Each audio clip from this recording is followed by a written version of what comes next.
सो hello dear students. तो last topic में बेटा हम लोगों ने स्ट्रक्चर ऑफ एटम के हमने रदरफोर्ड का एटॉमिक मॉडल ख़त्म किया था। और रदरफोर्ड का जो एटॉमिक मॉडल हमने एंड किया था, उस रदरफोर्ड के एटॉमिक मॉडल में हमने लिमिटेशन भी देखा था कि लिमिटेशन क्या थी।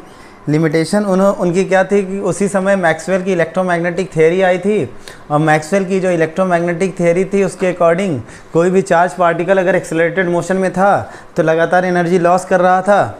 तो अगर इस तरह से सारे इलेक्ट्रॉन करने लगे कि मोशन में रहते हुए अगर एनर्जी लॉस करने लगे तो एक समय ऐसा आएगा कि वो किस में समा जाएंगे, न्यूक्लियस में, और एटम का एग्जिस्टेंस ख़त्म हो जाएगा। तो हमने लास्ट क्लास में हमने किसके बारे में देखा था? हमने limitations of Rutherford atomic model के बारे में देखा था।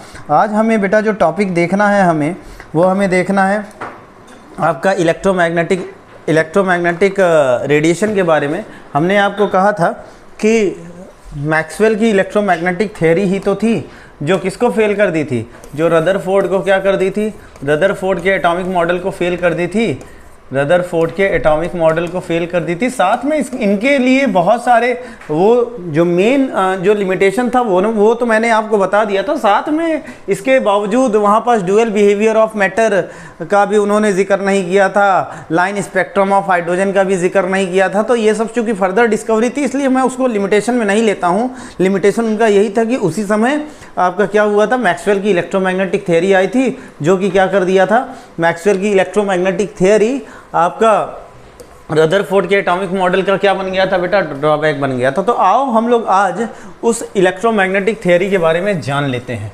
चल बेटा देखते हैं इलेक्ट्रोमैग्नेटिक थ्योरी। तो यहाँ पास इलेक्ट्रोमैग्नेटिक थ्योरी जो बेटा टॉपिक आया है वो आया है इलेक्ट्रोमैग्नेटिक रेडिएशन से। किससे आया है बेटा? इलेक्ट्रोमैग्नेटिक रेडिएशन से। क्या चीज़ बेटा? Electromagnetic radiation. तो अगर हम लोग इलेक्ट्रोमैग्नेटिक रेडिएशन की बात करेंगे ना तो सबसे पहले हम लोग ये देखेंगे कि इलेक्ट्रोमैग्नेटिक रेडिएशन होता क्या है। तो आप देखते हैं कि इलेक्ट्रोमैग्नेटिक रेडिएशन क्या होता है। बेटा आप ध्यान से देखो तो इलेक्ट्रोमैग्नेटिक रेडिएशन आपका क्या हुआ है, दो वर्ड से मिलकर बना है। एक आपका क्या चीज़, इलेक्ट्रो, और दूसरा क्या है बेटा, मैग्नेट। क्या चीज़? एक है इलेक्ट्रो और दूसरा है मैग्नेट। इलेक्ट्रो का मतलब होता है इलेक्ट्रिकल फील्ड कंपोनेंट। इलेक्ट्रो का मतलब क्या होता है बेटा? Electrical field component. ठीक है भैया, इलेक्ट्रिकल फील्ड कंपोनेंट। मैग्नेट का मतलब होता है मैग्नेटिकल फील्ड कंपोनेंट। क्या चीज़ बेटा? Magnetical field component. ठीक है ना। तो अगर हम लोग बात करें तो ये देखो आप, the radiation consist of electrical field component and magnetical field component, both which are perpendicular to each other and also perpendicular to the direction of propagation of wave is called what? Electromagnetic radiation। एक छोटे से example में देखें तो what is electromagnetic radiation, सीधा concept में कहा जाए, ऐसी रेडिएशन जिसके पास इलेक्ट्रिकल फील्ड कंपोनेंट भी हो बेटा और क्या हो, मैग्नेटिकल फील्ड भी कंपोनेंट हो, उसी को हम लोग क्या कहेंगे, इलेक्ट्रोमैग्नेटिक रेडिएशन कहेंगे। तो आओ देख लेते हैं इलेक्ट्रोमैग्नेटिक रेडिएशन के बारे में। तो इलेक्ट्रोमैग्नेटिक रेडिएशन क्या होता है, तो आइए इसकी डेफिनीशन देखते हैं। ठीक, तो हम लोग यहाँ पास लिख सकते हैं द रेडिएशन कंसिस्ट ऑफ, क्या चीज़, द रेडिएशन क्या बेटा, consist of electrical field component, the radiation consists of electrical field component and magnetical field component and magnetical field component which are perpendicular to each other, which are क्या बेटा, perpendicular to each other, which are perpendicular to क्या चीज़, each other and also perpendicular to the direction of propagation of wave,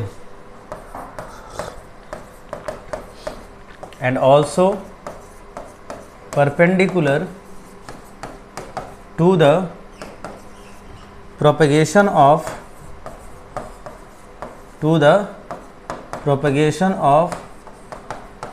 direction of wave, propagation of direction of wave। क्या चीज़ बेटा, the radiation consist of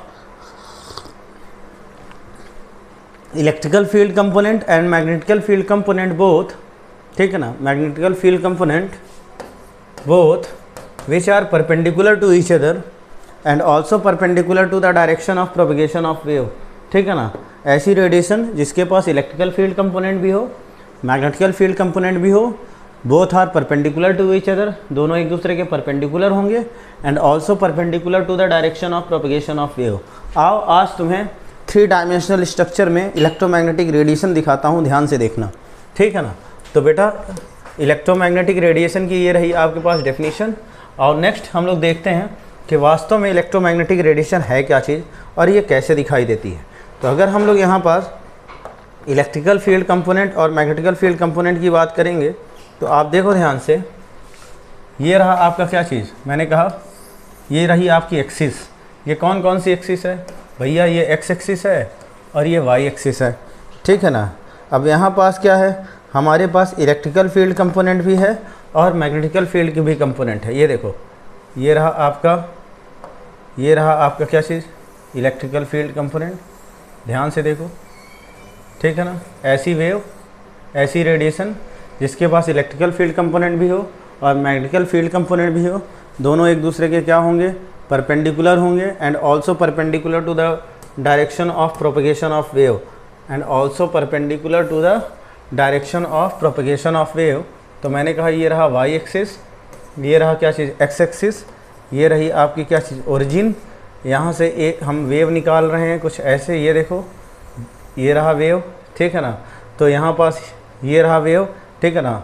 और ये हमने कहा ये क्या है बेटा, ये आपकी इलेक्ट्रिकल फील्ड कंपोनेंट है। क्या है ये, इलेक्ट्रिकल फील्ड कंपोनेंट है, ध्यान से समझना अच्छे से, ठीक है ना। इलेक्ट्रोमैग्नेटिक रेडिएशन को इलेक्ट्रिकल फील्ड कंपोनेंट है, ठीक है ना।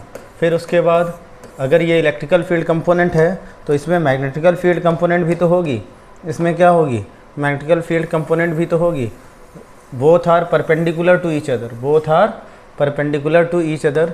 तो ये रहा आपका क्या चीज़, ये इलेक्ट्रिकल फील्ड कंपोनेंट था, तो ये क्या है बेटा, ये मैग्नेटिकल फील्ड कंपोनेंट है। Both are what, perpendicular to each other, दोनों एक दूसरे के क्या है बेटा, परपेंडिकुलर हैं। ये इलेक्ट्रिकल फील्ड कंपोनेंट है, ये क्या है बेटा, ये है आपका क्या, मैग्नेटिकल फील्ड कंपोनेंट। क्या है बेटा, मैग्नेटिकल फील्ड कंपोनेंट है, ठीक है ना। Both are perpendicular to each other and also perpendicular to the direction of propagation of wave, direction of propagation of wave. तो ये रहा आपका इलेक्ट्रिकल फील्ड कंपोनेंट, ये रहा मैग्नेटिकल फील्ड कंपोनेंट, दोनों एक दूसरे के परपेंडिकुलर हैं और साथ में क्या है, direction of propagation of wave के परपेंडिकुलर हैं। तुम्हें ये इलेक्ट्रोमैग्नेटिक रेडिएशन मैं दिखाता हूँ,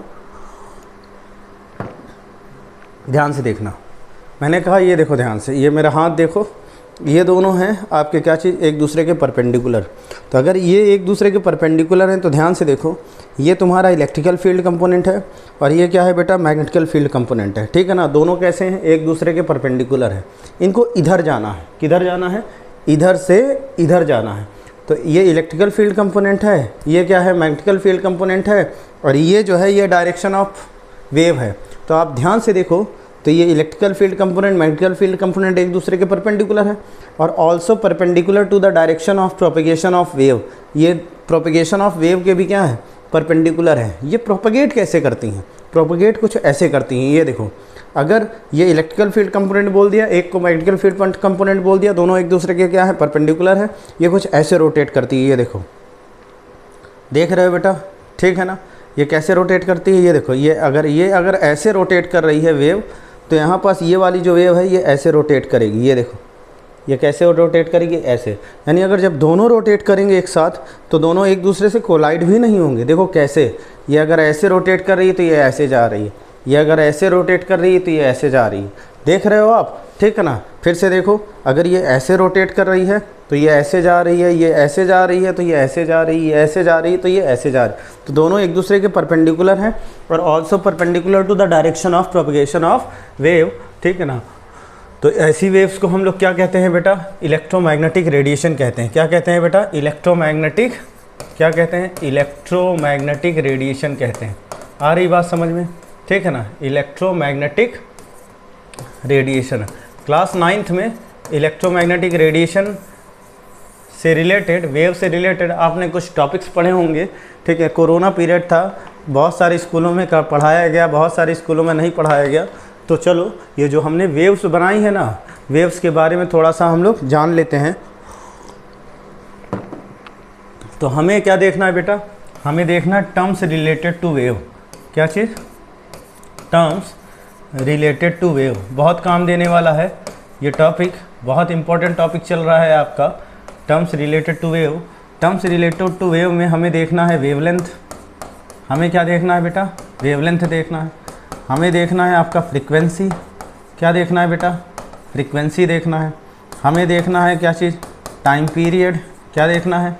टाइम पीरियड। टॉपिक नोट करिएगा सारे। हमें देखना है वेव नंबर। हमें क्या देखना है बेटा? वेव नंबर देखना है, ठीक है ना।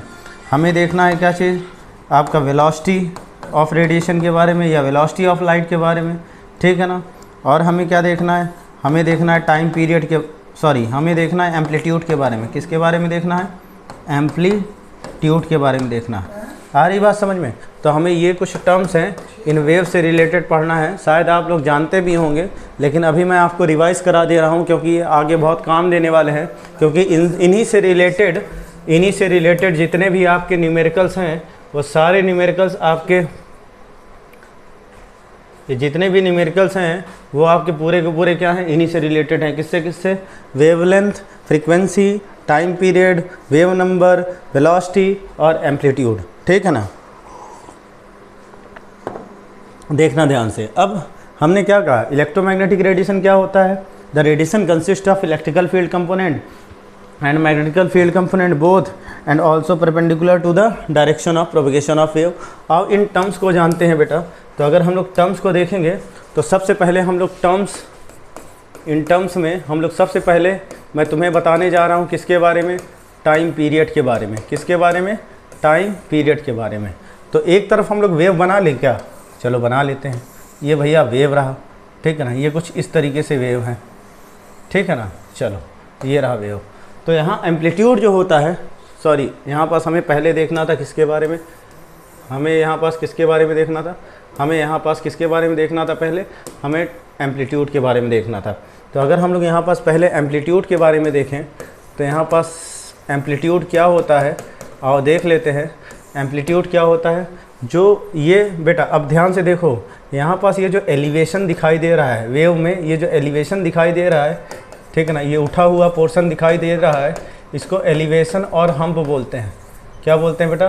एलिवेशन और हम्प। हम्प मतलब ऊँट का जो कुबड़ होता है ना, उसी को आपका हम्प बोलते हैं, ठीक है ना। कैसे उठा होता है? कुछ इसी तरह से उठा होता है। इस वजह से इसको हम लोग ये एलिवेशन और हम्प कहते हैं। और इस एलिवेशन और हम्प को एक टर्म दिया जाता है जिसको कहा जाता है क्रस्ट। क्या कहा जाता है बेटा? क्रस्ट कहा जाता है, ठीक है ना। जबकि यहाँ पास ये देखो, ये आपका डिप्रेशन कहलाता है। क्या कहलाता है? डिप्रेशन कहलाता है। और इसको डिप्रेशन और क्या कहते हैं? हॉलो कहते हैं। क्या कहते हैं बेटा? डिप्रेशन और हॉलो कहते हैं। इस डिप्रेशन और हॉलो को हम लोग ट्रफ कहते हैं। क्या कहते हैं बेटा? ट्रफ कहते हैं, ठीक है ना। तो एलिवेशन और हम क्रस्ट कहलाता है, डिप्रेशन और हॉलो क्या कहलाता है? ट्रफ कहलाता है। तो देखो ये जो आपका क्रस्ट और ये जो आपका ट्रफ है, ठीक है, इसकी कुछ ना कुछ हाइट है, कुछ ना कुछ हाइट है। ये जो आपकी इसकी मैक्सिमम हाइट होती है ना बेटा, ये जो इसकी मैक्सिमम हाइट होती है, इसी को हम लोग क्या कहते हैं बेटा? एम्पलीट्यूड कहते हैं। क्या कहते हैं? एम्पलीट्यूड। तो हम लोग इस टर्म के बारे में जाने तो ये आपका द मैक्सिमम हाइट ऑफ क्या चीज़? Crest and trough. Crest and क्या? Trough is called what? Is called amplitude. जो मैक्सिमम हाइट होती है क्रस्ट और ट्रफ की, उसको हम लोग क्या कहते हैं? एम्पलीट्यूड कहते हैं, जिसको हम लोग कैपिटल ए से रिप्रेजेंट करते हैं। किससे रिप्रेजेंट करते हैं बेटा? कैपिटल ए से रिप्रेजेंट करते हैं। और इसकी एसआई यूनिट है, चूँकि हाइट नाप रहे हो तो इसकी जो एसआई यूनिट होती है उसको हम लोग क्या कहते हैं? मीटर। क्या कहते हैं? मीटर कहते हैं, ठीक है ना। कभी कभी जो आप साउंड सिस्टम लाते हो, साउंड सिस्टम में जब आप साउंड जब तेज़ करते हो या धीमा करते हो तो वहाँ पर एक ब्लिंकर लगा होता है।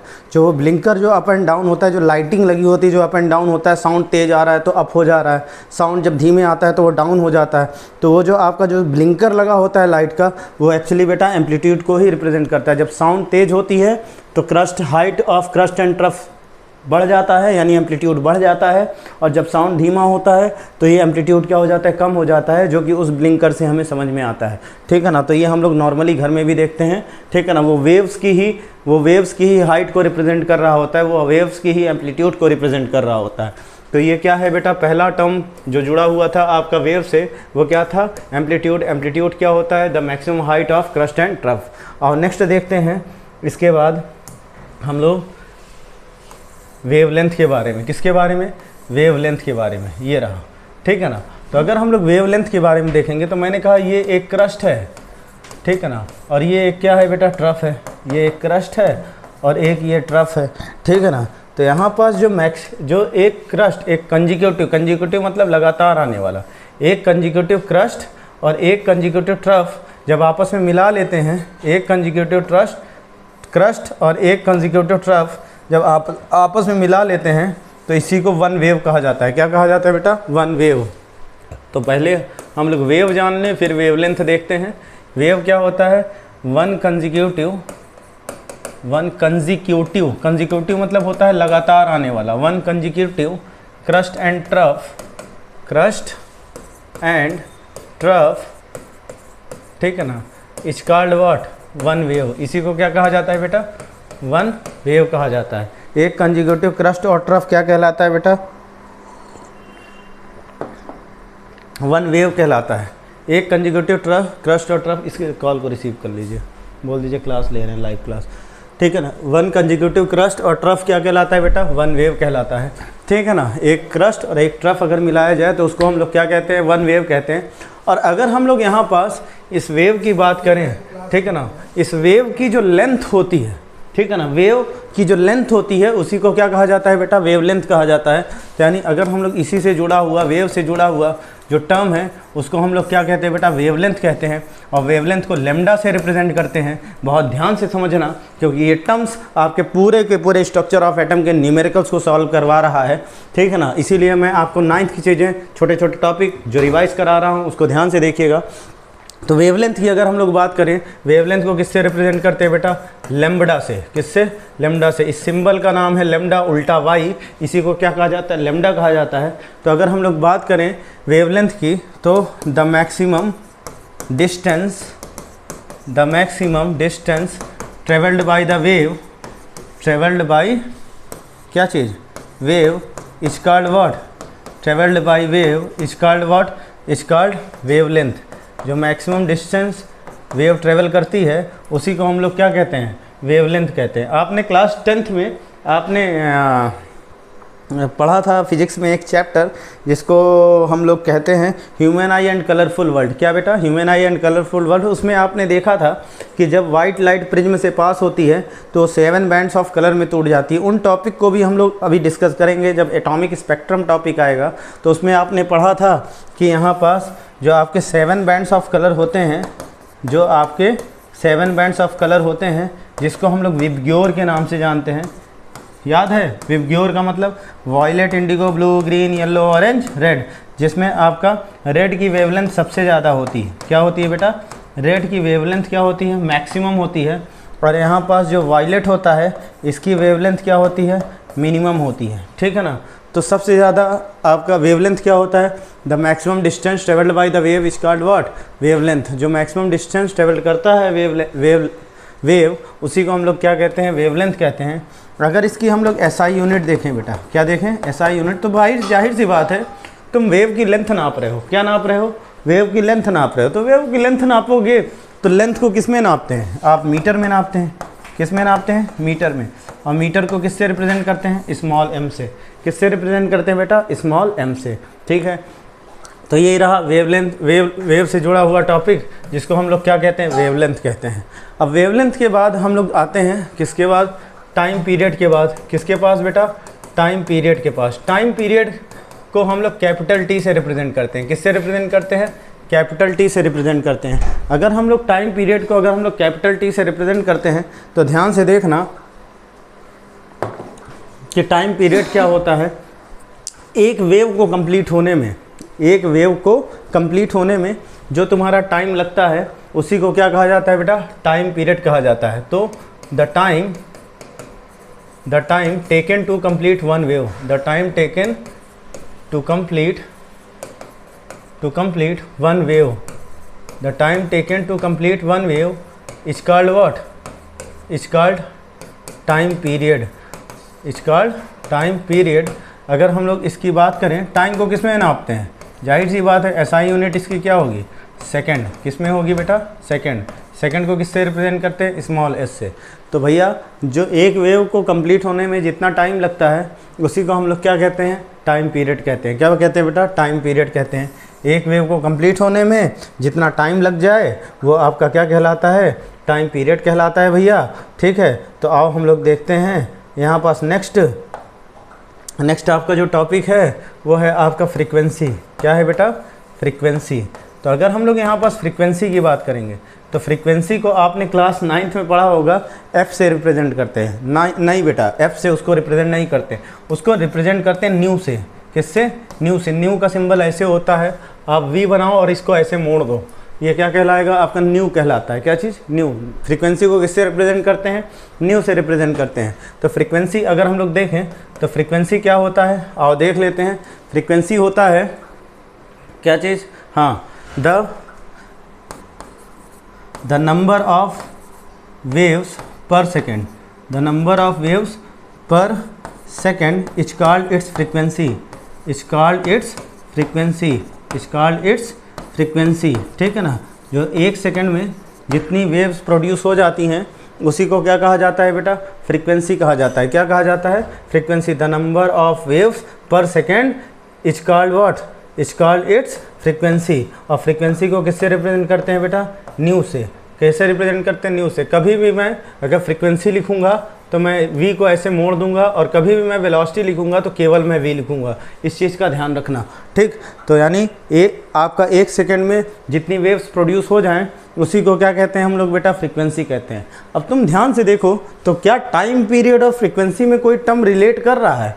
तुम टाइम पीरियड के बारे में पढ़े कि एक वेव को कंप्लीट होने में जितना टाइम लगे वो टाइम पीरियड कहलाता है। ठीक है ना, एक वेव को कंप्लीट होने में जितना टाइम लगे वो टाइम पीरियड कहलाता है, और एक सेकंड में जितना वेव हो जाए वो आपका फ्रीक्वेंसी कहलाता है। तो दोनों एक दूसरे के क्या होते हैं, जस्ट इन्वर्सली प्रोपोर्शनल होते हैं। क्या होते हैं, इन्वर्सली प्रोपोर्शनल होते हैं। तो आओ देख लेते हैं यहाँ पास क्या चीज़, रिलेशन। रिलेशन किसका किसका, रिलेशन बिटवीन फ्रीक्वेंसी यानी न्यू एंड क्या चीज़, टाइम पीरियड टी। ध्यान से देखना। तो हमने क्या कहा, हमने कहा ये दोनों एक दूसरे के जस्ट क्या हो जाते हैं, अपोजिट होते हैं। तो यहाँ पास ध्यान से देखो तो हम लोग लिख सकते हैं कि फ्रीक्वेंसी क्या बेटा, फ्रीक्वेंसी इक्वल्स टू क्या, 1 अपॉन टाइम पीरियड। क्या चीज़, frequency equals to 1 upon time period. Frequency को किससे रिप्रेजेंट करते हैं, न्यू से। टाइम पीरियड को किससे रिप्रेजेंट करते हैं, टी से। तो दिस इज क्या चीज़, 1 अपॉन टी। आ रही बात समझ में। तो यहाँ पास ये देखो, हमने कहा अगर हम लोग इसकी एसआई यूनिट निकालेंगे किसकी, फ्रीक्वेंसी की। टाइम पीरियड की तो तुम्हें पता है यार, सेकंड होती है। तो यहाँ पास अगर हम लोग फ्रीक्वेंसी की यूनिट निकालेंगे तो न्यू ऐसे ही रखो। टाइम पीरियड को किससे रिप्रेजेंट करते हैं, सेकंड से। और अगर हम लोग यहाँ पास देखें सेकंड, यानी सेकंड अगर अपॉन में आ रहा है तो this becomes what, second inverse. और यही सेकंड इनवर्स को हम लोग क्या कहते हैं, हर्ट्ज भी कहते हैं। क्या कहते हैं बेटा, हर्ट्ज कहते हैं। आ रही बात समझ में। और हर्ट्ज को किससे रिप्रेजेंट करते हैं, एच जेड से रिप्रेजेंट करते हैं। किससे रिप्रेजेंट करते हैं, एच जेड से रिप्रेजेंट करते हैं। ठीक है, तो यहाँ पास ये देखो फ्रीक्वेंसी को किससे रिप्रेजेंट किया बेटा, सेकंड इनवर्स, या इसी को हम लोग हर्ट्ज कहते हैं। जो ह्यूमन ऑडिबल रेंज होती है, आपने पढ़ा होगा human Audible range. Audible range मतलब इंसान कहाँ से कहाँ तक सुन सकता है, वहाँ पास 20 हर्ट्ज से कहाँ तक सुन सकता है, 20,000 हर्ट्ज के बीच में सुन सकता है। ठीक है ना, मतलब 20,000 से ऊपर होगी तो इंसान साउंड को नहीं सुन सकता, और 20 हर्ट्ज से नीचे होगी तो इंसान साउंड को नहीं सुन सकता। ये क्लास 9th में पढ़ा होगा। ठीक है ना, तो चलो ये हमने क्या देखा बेटा, रिलेशन किसके किसके बीच में, फ्रीक्वेंसी और टाइम पीरियड के बीच में। आओ नेक्स्ट देखते हैं। फिर इसके बाद हमारे पास क्या आता है, हमने देखा किसके बारे में, वेवलेंथ के बारे में। हमने किसके बारे में देखा, टाइम पीरियड के बारे में। ठीक है ना, हमने किसके बारे में देखा, वेव क्या होता है, वेवलेंथ क्या होती है। हमने देखा टाइम पीरियड के बारे में, हमने देखा फ्रीक्वेंसी के बारे में। सही है ना। किसके बारे में, फ्रीक्वेंसी के बारे में। हमने देखा किसके बारे में, एम्पलीट्यूड के बारे में देखा। किसके बारे में बेटा, एम्पलीट्यूड के बारे में। तो भैया वेवलेंथ हो गया, फ्रीक्वेंसी हो गई, टाइम पीरियड हो गया, इन दोनों के बीच में रिलेशन देख लिया, एम्पलीट्यूड देख लिया। अब बचा है क्या चीज़, वेलोसिटी और वेव नंबर। अब इसको भी देख लेते हैं। तो अगर हम लोग वेलोसिटी और वेव नंबर की बात करेंगे तो आपका वेलोसिटी क्या होता है भैया, अगर हम लोग वेलोसिटी की बात करें तो वेलोसिटी मतलब क्या चीज़, अरे जिस स्पीड से भाई वेव जाएगी वही क्या कहलाएगी, वेलोसिटी कहलाएगी। ठीक है, तो यहाँ पास ये क्या हो जाएगा, speed of the wave, speed of the wave या वेलोसिटी ऑफ द वेव। ठीक है ना, लिख लेना वेलोसिटी ऑफ वेव। ठीक है ना, उसी को हम लोग क्या कहते हैं, आपका वेलोसिटी कहते हैं। और हमेशा ध्यान रखिएगा जो रेडिएशन होती है यानी जो लाइट होती है, लाइट में पाया जाता है क्या चीज़, रेडिएशन। ठीक है ना, ये जो लाइट हमारे सामने लगी हुई है इसमें क्या पाया जाता है, रेडिएशन। और ये हमेशा स्पीड ऑफ लाइट के बराबर से चलती है। और स्पीड ऑफ लाइट किसके बराबर होती है, स्पीड ऑफ लाइट होती है आपकी 3 × 10⁸ मीटर पर सेकेंड। 3 × 10⁸ मीटर पर सेकेंड होती है, पता है ना। और स्पीड ऑफ लाइट को बेटा हम लोग सी से रिप्रेजेंट करेंगे। किससे रिप्रेजेंट करेंगे, सी से। ध्यान रखिएगा सी क्या है बेटा, स्पीड ऑफ लाइट है। ठीक है ना। इसके बाद एक जो लास्ट टॉपिक बचा हुआ है आपका वेव से रिलेटेड, वो है आपका क्या चीज़, वेव नंबर। क्या चीज़ बेटा, वेव नंबर। वेव नंबर जो होता है वो रिसिप्रोकल ऑफ वेवलेंथ को कहते हैं। किसको कहते हैं बेटा, रिसिप्रोकल ऑफ वेवलेंथ को। तो रिसिप्रोकल ऑफ वेवलेंथ, ध्यान से देखिएगा, reciprocal of wavelength is called what, wave number. जो वेवलेंथ का जो रिसिप्रोकल होता है उसी को हम लोग क्या कहते हैं बेटा, वेवलेंथ।